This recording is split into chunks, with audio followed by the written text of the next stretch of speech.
Super guys, nabusog ako. Nabusog ako dun sa aking food trip.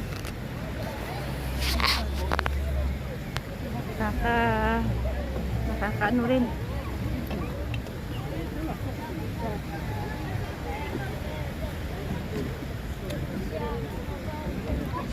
Bukas na ako ulit magda-diet. Ganyan mga sabi ng mga ano no, may gustong gusto ko lang mag-unwind kaysa Red Horse o kaya alak ang binili ko, soft drinks na lang. Next time magdadala na lang ako ng wine, tapos pulutan, tapos dito sa gilid-gilid lang nakaka-relax ka lang. Hindi naman nakakatakot mag-isa kasi daming tao. Ang trabaho ko dito, maglalakad lang naman. Lalakarin ko ng mga 10 minutes habang nagdi-dinner si lolo, ako nag-dinner mag-isa kumain sa labas, literal na labas. Ay, mas malintin ang ganito. Kung gusto mong mag-unwind, mag-relax ng ganyan, tapos nag-itagay, kung alam mong mahalin ang sarili mo, mas maganda na yun. Enjoy life, enjoy kapatid, nagtatrabaho tayo, kailangan din natin mag-unwind, kailangan din natin ng mag-relax. Hindi man ako nag-day off, binibigyan ko naman yung pagkakataon na hindi naman 24 hours, may parang ko naman ako sa sarili ko. Masilig ko lang talagang manood, mag-Netflix, at bumuo ng mga pangarap ko. Ang gusto kong makasama dito yung mahal ko, kasama ko dito kakain, kasama ko rito iinom kaming dalawa, nakalatang beer, tapos pag uwian na, tutulog na. Walang sana Lord, pagkalaw mo sa amin yun balang araw. Walang imposible sa mga taong nangangarap. Kaya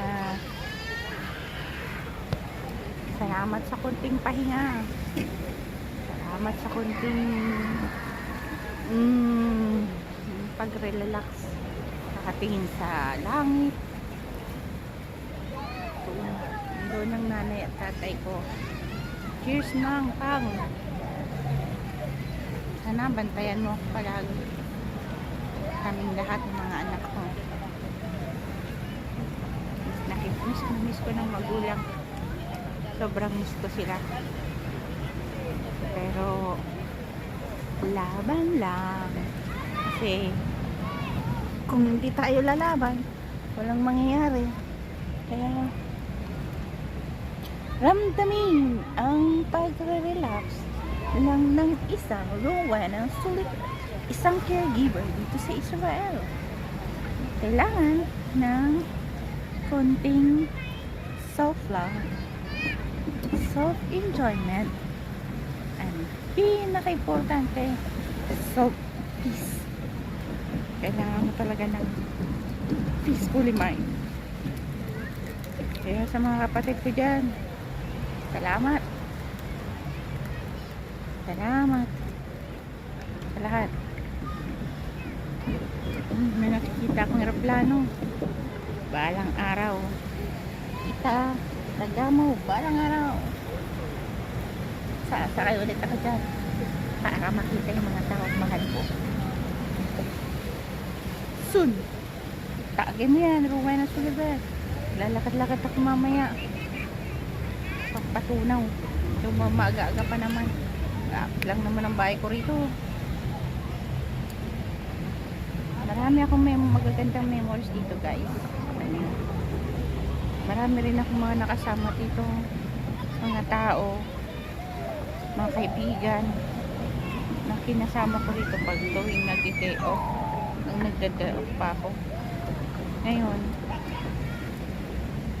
Ngayon ko na ano na, masarap din mag-isa. Masarap din mag-isa. Enjoy mo. Ganito lang. Ganito lang ang buhay.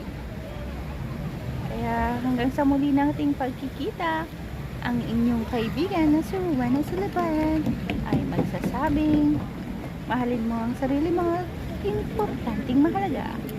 Self-love, guys. Bye-bye! What's up, guys? Tara! Lumabas lang ako ng ilang oras para magkaroon ng paglilinis ng utak. Ano tawag doon? Peace of mind. O di paglilinis ng utak, my God. Ayan na talaga. Gusto kong makaamoy ng mga sariwang hangin. Walang amo. Kaya eto, bumili ako ng pagkain ko. Nag-take away na lang. Magmumukbang ako mag-isa. Tapos habang pinapakinggan ko yung simoy ng alon ng para good vibes lang ba, diba? Yan. Narinig mo lang yung simoy ng alon habang magpipiknik ka rito. Sarap magpiknik dito. Masarap na kasama, pero sarap din ng walang kasama. Magkaroon ka ng sarili mong oras. Kaya tayo na magmukbang tayo kung ano yung mayroon. Mayroon tayong french fries. Meron tayong tingnan natin kung ano ba yung mayroon sa atin dito. Meron tayong chicken, guys. Ito ang aking hapunan. Mumukbagin natin itong chicken. Chicken with rice, diba? Kaya ayan na, kahit ano lang tayo mag-treat. Mas masarap ng may kasamang fried rice. Enjoy lang. Gusto ko minsan ganito, makaramdam ng sariling gasli minsan. Enjoy ko lang. Walang ano. Meron ditong asin. Meron din ditong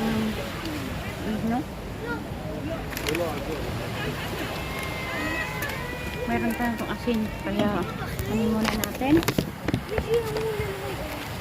Itong asin.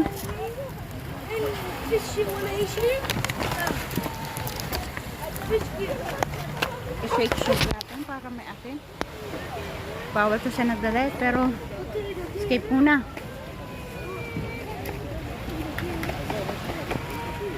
Hindi naman to everyday.